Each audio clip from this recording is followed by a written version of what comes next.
वाले वीडियो में हमने राउल्ट्स लॉ के बारे में पढ़ा था, राउल्ट के नियम के बारे में पढ़ा था।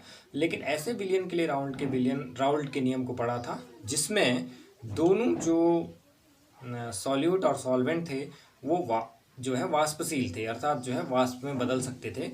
तो उसके लिए हमने जो है राउल्ट्स लॉ को पिछले वीडियो में पढ़ा था।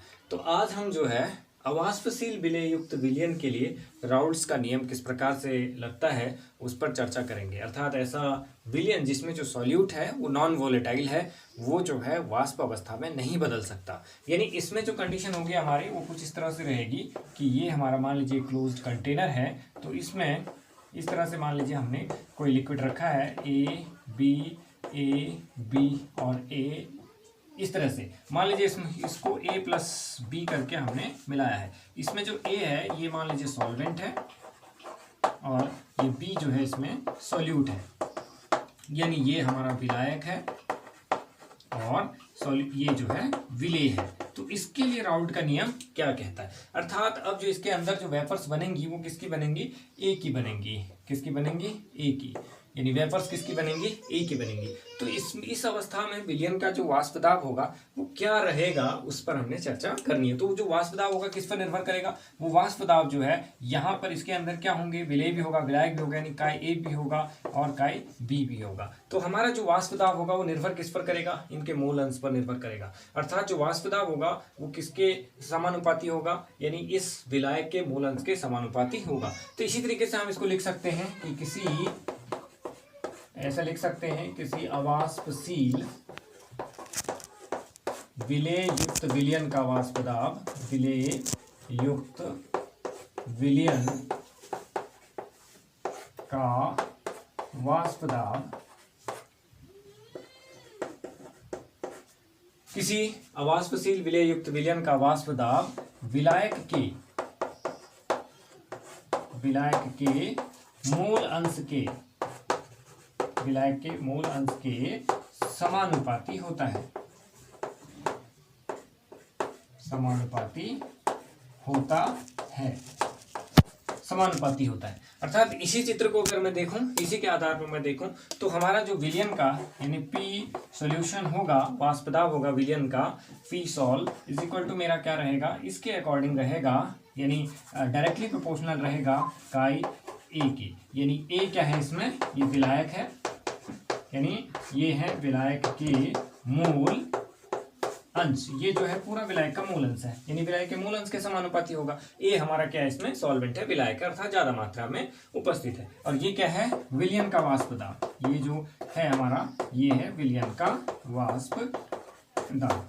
यहाँ पर आप समझ सकते हैं क्योंकि वाष्प किसकी बन रही है, केवल ए की बन रही है, बी की नहीं, क्योंकि बी तो हमारा जो है नॉन वोलेटाइल है, ए वोलेटाइल है। तो इसलिए विलयन का वाष्प दाब जो है ए के मूल अंश के समानुपाती होगा। इस समीकरण को हम इस तरह से लिख सकते हैं, P sol is equal to P zero, इस तरीके से लिखा जा सकता है इसको। पी जीरो ये किसका रहेगा, ये भी ए का ही रहेगा, पी जीरो ए और काई ए। ये हमारा जो है एक राउल्ट्स लॉ के अकॉर्डिंग एक जो है एक फॉर्मूला हमारा बन करके तैयार हो जाएगा। तो इससे स्पष्ट है जो पी ए जीरो है ये शुद्ध अवस्था में ए का वाष्प दाब है, यानी ये जो है हमारा, यानी पी ए जीरो जो है ये है कि शुद्ध अवस्था में ए का, यानी ए जो है क्या, सॉल्वेंट है, तो इसको लिख सकते हैं ए, यानी सॉल्वेंट का वाष्प दाब। नोट करिए इसको, या स्क्रीनशॉट लेकर के अपनी कॉपी में इसको लिखेंगे सभी लोग, नोट करिए।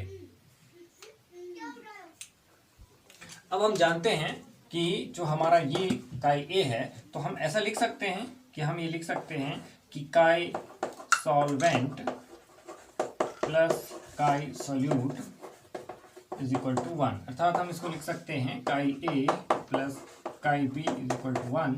तो मैं यहाँ से हम जो है काई ए की वैल्यू निकाल सकते हैं, काई ए वैल्यू 1 माइनस काई ए, काई ए की वैल्यू हो जाएगी 1 माइनस काई बी, और बी हमारा जो है वो है विलेय, बी हमारा क्या रहेगा, विलेय यानी सॉल्यूट, विलेय सॉल्यूट रहेगा।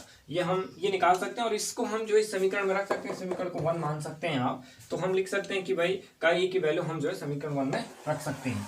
तो जब इसकी वैल्यू यहाँ रखेंगे हम, हमारे पास क्या रह जाएगा, P solution is equal to, यानी ये रहेगा हमारे पास PA0 और क्या रहेगा 1 माइनस काई B, ये रह जाएगा। इस सॉल्यूशन को हम थोड़ा अरेंज कर लें तो हम इसको लिख सकते हैं P, अब मैं इसको खाली P लिख रहा हूँ, P अपॉन हम क्या लिखेंगे इसको P A0 लिख सकते हैं इज इक्वल टू हमारे पास क्या रहेगा 1 माइनस काई B, ये वाली वैल्यू हमारे पास रह जाएगी। इसको इस तरह से भी लिख सकते हैं, हम क्या लिख सकते हैं कि 1 minus P upon PA0 is equal to chi B।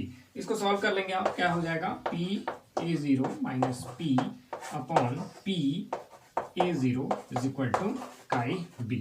ये हमारा जो है समीकरण निकल करके आ गया। जो ये हमारा जो पूरा वैल्यू है, यानी ये वाला जो पूरा सिस्टम है हमारा, ये वाला, ये जो पूरा वैल्यू है इसको कहते हैं relative lowering of vapour pressure. इसको relative lowering of vapour pressure कहा जाता है। यानी ये तो है लोअरिंग ऑफ वेपर प्रेशर है 1 माइनस पी यहाँ पर, या ये वाला PA माइनस P0 को हम कहते हैं, P0 माइनस A को हम P को कहते हैं लोअरिंग ऑफ वेपर प्रेशर, और इसको पूरे को बोलते हैं relative lowering of vapour pressure. यानी हम यहाँ पर लिख सकते हैं कि हमारे पास P0 माइनस P बराबर होता है लोअरिंग ऑफ वेपर प्रेशर, यानी वाष्प दाब में कमी, इसको कह सकते हैं आप वाष्प दाब में कमी, इसको कहते हैं लोअरिंग ऑफ वेपर प्रेशर, इसको अंग्रेजी में कह देते हैं लोअरिंग ऑफ वेपर प्रेशर। और ये हमारा जो पूरा का पूरा वैल्यू है P0 अपॉन P अपॉन जो P0 है, इसको कहते हैं वाष्प दाब का आपेक्षिक अवनमन, इंग्लिश में बोलते हैं relative lowering of vapour pressure, इसको कहा जाता है relative lowering of vapour pressure. तो ये किसके इक्वल होता है, ये होता है विलेय के मूल अंश के बराबर। किसके होता है, विलेय के मूल अंश के बराबर, या आप कह सकते हैं कि वाष्प दाब का आपेक्षिक अवनमन विलेय के मूल अंश के बराबर होता है। किसका, कौन सा, relative lowering of vapour pressure is equal to mole fraction of the solute, mole fraction of the solute. तो ये हमारा जो है पूरा का पूरा एक डेरिवेशन इसके अंतर निकल करके आता है। और यहाँ इस वाले से हमारे पास एक न्यूमेरिकल क्वेश्चंस भी आया हुआ है इस साल के उत्तराखंड बोर्ड एग्जामिनेशन में, तो हम इसको भी सॉल्व करेंगे अभी। ठीक है, तो इसको नोट करिए और इसको अपनी कॉपी में लिखिए।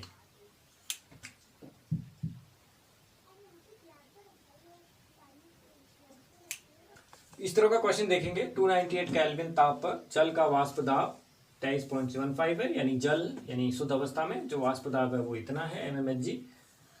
इस ताप पर 10% यूरिया विलयन का वाष्प दाब ज्ञात कीजिए, यानी हमें जो है विलयन का वाष्प दाब ज्ञात करना है, और हमारे पास जो हमारा विलायक है उसका वाष्प दाब हमको मालूम है, और हमारे पास सॉल्यूट भी प्रेजेंट है आपके पास यहाँ पर यूरिया। तो हम सबसे पहले आंसर में, यानी जब इसका आंसर लिखेंगे आप, तो हम सबसे पहले लिखेंगे कि 10% यूरिया का क्या मतलब है।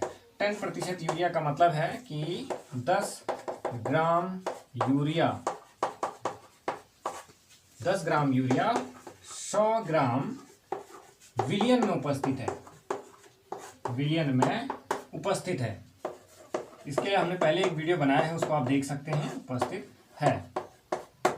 10 ग्राम यूरिया 100 ग्राम विलयन में उपस्थित है। तो मेरे पास यूरिया यानी मैं सॉल्यूट लिख सकता हूँ, सॉल्यूट का मतलब यहाँ पर मैं लिख सकता हूँ यानी विलेय जो है मेरे पास यूरिया है, और इसका जो द्रव्यमान है, इसका जो मास है, द्रव्यमान है वो कितना है मेरे पास 10 ग्राम, द्रव्यमान है 10 ग्राम। तो अब विलायक का द्रव्यमान यहाँ से निकालना पड़ेगा आपको, यानी विलायक मेरे पास जल है, तो जल का द्रव्यमान कैसे निकलेगा, जल का द्रव्यमान यानी हमारे पास 100 में से 10 तो आपके पास जो है यूरिया है, तो हमारे पास इसका द्रव्यमान हो जाएगा 100 माइनस कितना 10 और इज इक्वल टू 90 ग्राम, यानी हमारे पास 90 ग्राम ये है, 10 ग्राम हमारे पास ये है। ठीक है, तो अब हमारे पास जो ये वाष्प दाब वाला फॉर्मूला लगेगा वो रिलेटिव लोअरिंग और वेपर प्रेशर वाला लगेगा। यानी हमारे पास क्या रहेगा, जो फॉर्मूला अभी हमने पढ़ा था वो फॉर्मूला था हमारे पास P0 minus P upon P0 is equal to chi B। हम ऐसा कह रहे थे काई B ये क्या था, ये विलेय था। काई B क्या था, अभी तो हमने थोड़ी देर पहले इसको लिया था। तो हमारे पास विलेय क्या है, ये है हमारे पास क्या है, विलेय है, यानी ये क्या है, विलेय के मूल अंश है। तो हमें जो है इनको हम लिख सकते हैं 1 बाई 1 और कैलकुलेट कर सकते हैं। कैसे निकालेंगे देखेंगे इस तरीके से।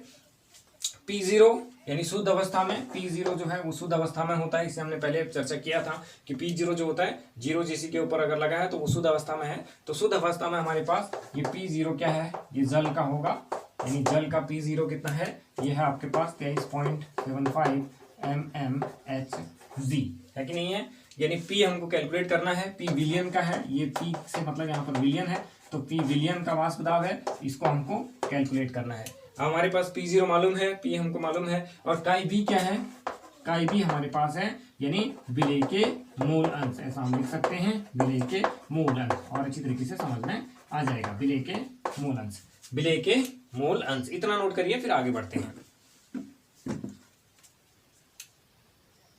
नोट कर लीजिए इसको, या स्क्रीनशॉट ले लीजिए इसका। हमारे पास है, क्या है फॉर्मूला हमारे पास, P0 minus P upon P0 equal to chi B। तो मैं काई B निकाल लूँ, यानी काई यूरिया, B मेरा यूरिया है, काई यूरिया इज इक्वल टू क्या हो जाएगा मेरे पास, यानी N यूरिया आप लिख सकते हैं इसको, N urea upon N urea plus N जल में हमने बनाया तो जल, यानी इनको हमको निकालना पड़ेगा। ये क्या है, मोलों की संख्या है, ये यूरिया के मोलों की संख्या है, यूरिया के मोलों की संख्या, और ये जल के मोलों की संख्या है। तो कैसे निकाली जाएगी। अब मोलों की संख्या को कैसे निकालते हैं आप, मोलों की संख्या को निकालने के लिए क्या फॉर्मूला होता है, दिया गया द्रव्यमान बटे मोलर मास, दिया गया द्रव्यमान बटे मोलर मास। यानी हम यहाँ पे क्या लिख सकते हैं, इसको हम ऐसे लिख सकते हैं, WA अपॉन MA अपॉन क्या हो जाएगा ये, WA upon MA plus W, इसको B मान दें आप, इसको हम B मान दें तो B कर सकते हैं इसको MB, और WA यहाँ पे आ जाएगा WB plus MB, WB upon MB, B मान लेना इसको, यूरिया को हमने B माना है ना, काई B, तो हमने इसको WB अपॉन MB, इस तरह से हमने, हमारे पास ये फॉर्मूला भी निकल करके आ गया। इस आधार पर हम लोग जो है इकाई B की वैल्यू यहाँ पर रख सकते हैं। तो हमारे पास WB कितना है, इसका 10 ग्राम दिया गया है, MB यानी यूरिया का हमको, यानी आपको ऐसे हम लिख सकते हैं कि हम क्या लिख सकते हैं कि WB बराबर हमारे पास 10 ग्राम है, और MB हमारे पास क्या हो जाएगा, M यूरिया क्या हो जाएगा, यानी यूरिया का फॉर्मूला होता है NH2CO नाइट्रोजन का 14 plus 2 plus 12 plus 16 plus 14 plus 2 equal to कितना हो जाएगा 60। इसको याद ही कर ले तो अच्छा है, ठीक है। MB हो गया ये।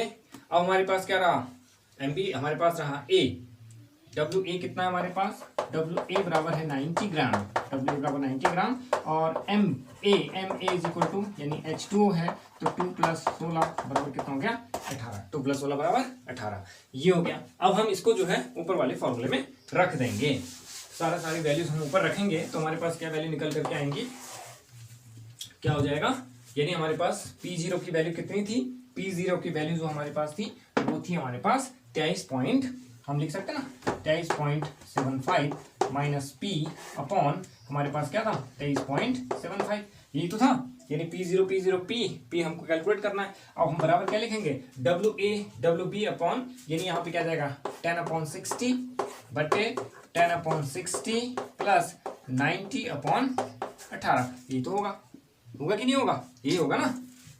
यानी 10/60, 10 हमारा क्या था, ये था 90, और हमारे पास इनके जो है ये 60 हो गया, ये हो गया। तो आप इसको कैंसिल कर सकते हैं, यहाँ से ये कैंसिल हो गया, यहाँ से ये कैंसिल हो गया, और ये कितना हो गया 5 टाइम कैंसिल हो गया। तो आप इसी को निकाल लें, मतलब ये हो जाएगा आपका 23.75 माइनस P अपॉन 23 इतना बराबर ये हो जाएगा 1/6 अपॉन, इसके नीचे 1 मान लिया आपने, तो ये हो जाएगा नीचे 6, 1 प्लस ये 6 बार गया, 6 पंचे 30, यानी कितना हो गया 30 से 31/6। तो इसको हम ऐसे लिख सकते हैं अब 23.75 minus P upon 23 equal to 1/6 upon कितना आ जाएगा 31/6।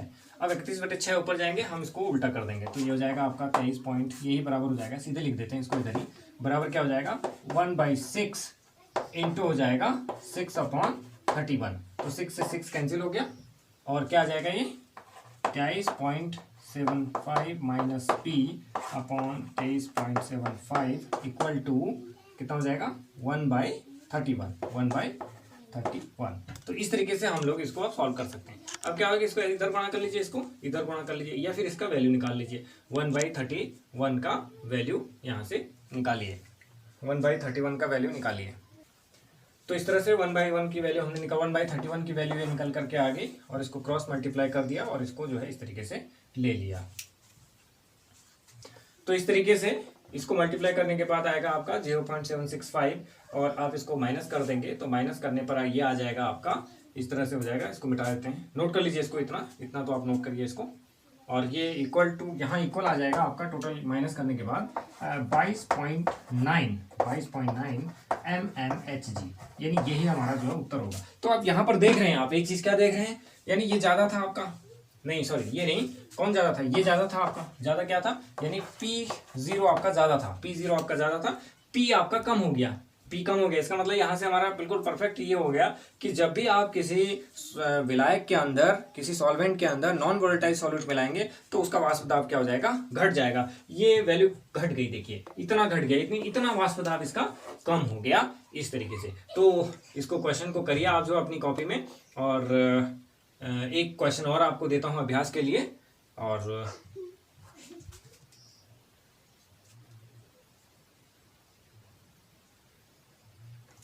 तो ये आपका जो है होमवर्क है, आप इसको बनाएंगे। 298 केल्विन पर जल का वाष्प दाब 20 mmHg है। 18 ग्राम ग्लूकोज को 180 ग्राम जल में घोलकर विलयन बनाया गया है। विलयन का वाष्प दाब ज्ञात कीजिए, और इसको करिए आप जो है। और तब तक के लिए इतना ही, अगले वाले वीडियो में हम जो है फिर आगे नेक्स्ट वीडियो में आएंगे। धन्यवाद।